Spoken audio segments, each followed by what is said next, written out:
Comprehensive economic embargoes. This is the most severe and sweeping form of sanction.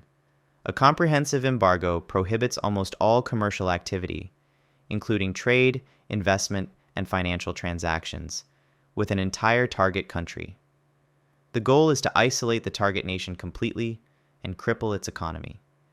Because this type of sanction can have a devastating impact on the civilian population, it is used relatively rarely and typically in response to what are seen as the most serious threats.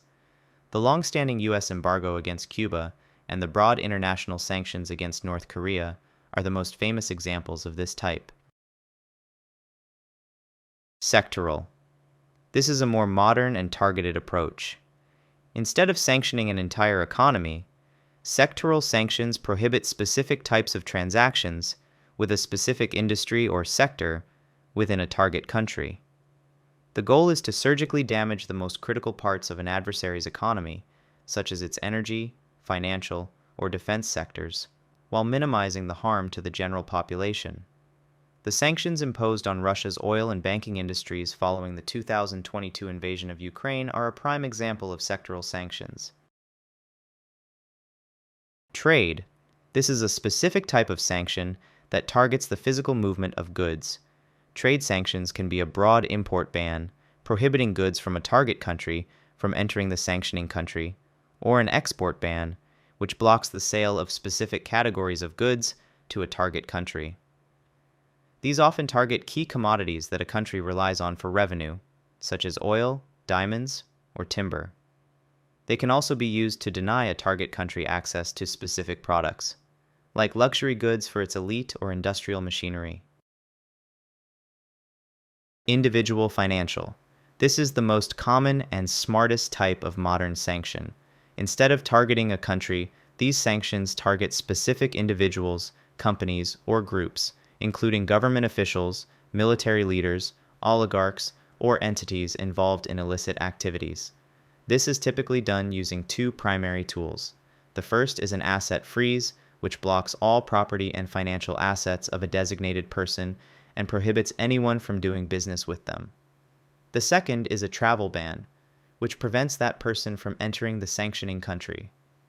Individuals and companies targeted this way are placed on powerful watch lists, like the U.S., Specially Designated Nationals, or SDN list.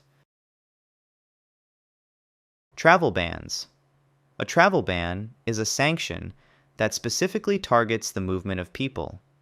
It prohibits designated individuals from entering or transiting through the territory of the sanctioning country or bloc. Travel bans are a powerful tool used to isolate and punish individuals responsible for illicit or harmful activities, such as corrupt officials, human rights abusers, or key figures in a hostile regime. By restricting their ability to travel, it limits their ability to conduct in-person international business, enjoy luxury lifestyles abroad, and pursue educational opportunities overseas for their families. Financial system and banking. This is a highly potent form of sanction that targets a country's connection to the global financial system. Instead of just freezing assets, these sanctions can cut an entire nation's banking sector off from the world. One of the most powerful examples is a SWIFT ban, which disconnects a country's banks from a major network used for international financial transfers and severely complicates its ability to conduct foreign trade. This category also includes prohibitions on lending or providing access to capital markets. Arms embargoes. An arms embargo is a sanction that specifically prohibits the sale, supply, or transfer of weapons and military equipment to a target country, group, or region. The purpose is to reduce a target's ability to wage war, suppress its own population, or fuel a conflict. Arms embargoes can be imposed by the United Nations Security Council to de-escalate a civil war, or by individual countries to punish an aggressor. They are a direct tool aimed at impacting a target's military capabilities. Export controls. These are sanctions designed to restrict a target's access to specific, sensitive technologies.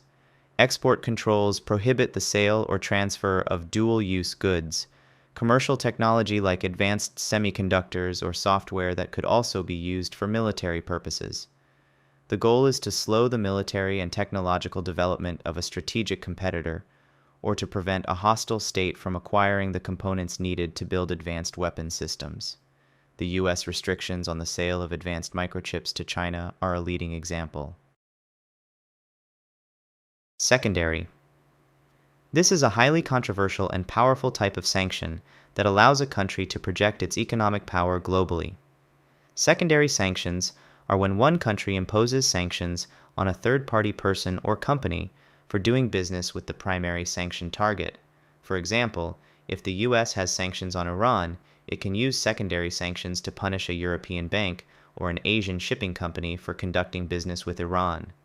This forces foreign entities to choose between doing business with the sanctioned entity or doing business with the United States. Diplomatic. This is a purely political form of sanction that does not involve economic measures. Diplomatic sanctions are actions taken to politically isolate and signal disapproval of a target state. This can range from the symbolic withdrawal of an ambassador for consultations, to the more severe act of expelling a target country's diplomats, to the ultimate step of completely severing diplomatic relations and closing embassies. The mass expulsion of Russian diplomats from Western countries after the 2018 Salisbury poisoning is a classic example. Sporting and cultural. These are sanctions designed to create political pressure through cultural and social isolation. Sporting and cultural sanctions are used to express international condemnation of a country's actions. This can include banning a nation's athletes and teams from participating in major international competitions like the Olympics or the World Cup, or prohibiting cultural exchanges and performances.